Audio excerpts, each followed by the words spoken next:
Practically एक नव्हे तर 4-5 गोळ्या झाल्या. त्याला माहिती होतं की हा सिंह एका कोणीनं मरणारा नाही, जर हा वाचून गेला तर आपण वाचणार नाही. तर या तीव्र भावना सर्व समाजाच्या आहेत. त्या जनतेच्या रूढ आपण आक्रोश पाहिला, जनतेचा आक्रोश पाहिला. समाजाच्या वतीने धरणगाव राजपूत समाज, सकल राजपूत समाजाच्या वतीने आपण या ठिकाणी भावपूर्ण श्रद्धांजलीसाठी या ठिकाणी जमलेलो आहोत. आणि एक कॅन्डल मार्च आहे की परमेश्वर आणि न्यायदेवता ही त्यांना शिक्षा करेलच, परंतु अशा व्यक्तींपासून आपण जे समाज संघटन करतात ना त्यांनी सुद्धा जागरूक राहायला पाहिजे. कारण समाजाचं काम करणाऱ्या व्यक्तीला असं त्यांच्या डोक्यावर चांगली राहते म्हणजे राहतेच की जे चांगलं करताय ना ते चांगलं करणाऱ्यांचं कसं अडथळे आणतील याचं एक उत्तम उदाहरण म्हणून सुखदेव सिंग दादा हे आज आपल्याला पाहायला मिळतं. आपल्यात ते नाहीत, पण त्यांचे विचार कोणी करू शकत नाही, कोणी त्याला पुसू शकत नाही. त्यांनी ते संघटन या पूर्ण राजपूत समाजाचं संघटन पूर्ण देश पातळीवर केलेलं आहे, राष्ट्रीय पातळीवर केलेलं आहे. ते कोणीही हिरवू शकत नाही. आणि हीच ताकद दाखवण्या करतात किंवा याच माणसावर अत्यंत प्रेम आमच्या जिव्हाळ्याच्या व्यक्ती या ठिकाणी आमच्या हिरावून घेतला. एक हिरा चालला गेला या ठिकाणून.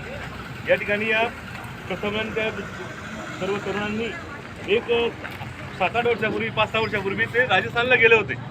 आणि राजस्थानला गेल्यावर त्यांनी या सुखदेव सिंग दादाजी यांच्याशी संबंध साधला आणि यांच्या कामावर प्रसन्न होऊन त्यांनी त्याला पूर्ण मोठं एक 2 तलवारी ढालचे चिन्ह या प्रथमला दिलेलं त्यांनी आज त्याच्या स्टेटसवर ठेवलेलं आहे. ते की त्या माणसाने त्यानं पाहिलं की हा तरुणांचा मी प्रियकर आहे आणि हा तरुण समाजाकरता, संघटनाकरता, धर्माकरता लढतो आहे. त्या धर्माकरता लढणाऱ्या माणसाला, त्या तरुणाला मी साथ दिली पाहिजे या हेतूने त्यांनी त्याच्या घरातली ती शील्ड काढून या प्रथमला त्या सर्व ज्या गेलेल्या राजस्थान फिरायला गेलेल्या मुलांना दिलं आणि संघटनेचं काम करायला भर दिलं. म्हणजे अहोरात्र 24 तास फक्त समाज आणि समाज हा एकच उद्देश समोर ठेवून या माणसाने काम केलं. आणि आज त्या माणसाला अनैसर्गिकरित्या हत्या करून त्यांचं जीवन संपवण्यात आलं. जीवन जरी संपलं असलं तर या संघटन करणाऱ्यांचं विचार कोणी संपवू शकत नाही, त्यांचं ध्येय कोणी संपवू शकत नाही. आणि याच कारणामुळे आज आपण पाहतोय की राजस्थान असेल, मध्य प्रदेश या ठिकाणी रस्त्यावर लोक उतरले. हा त्यांच्या केलेल्या एका कामाची पावती, चांगल्या कामाची पावती आहे.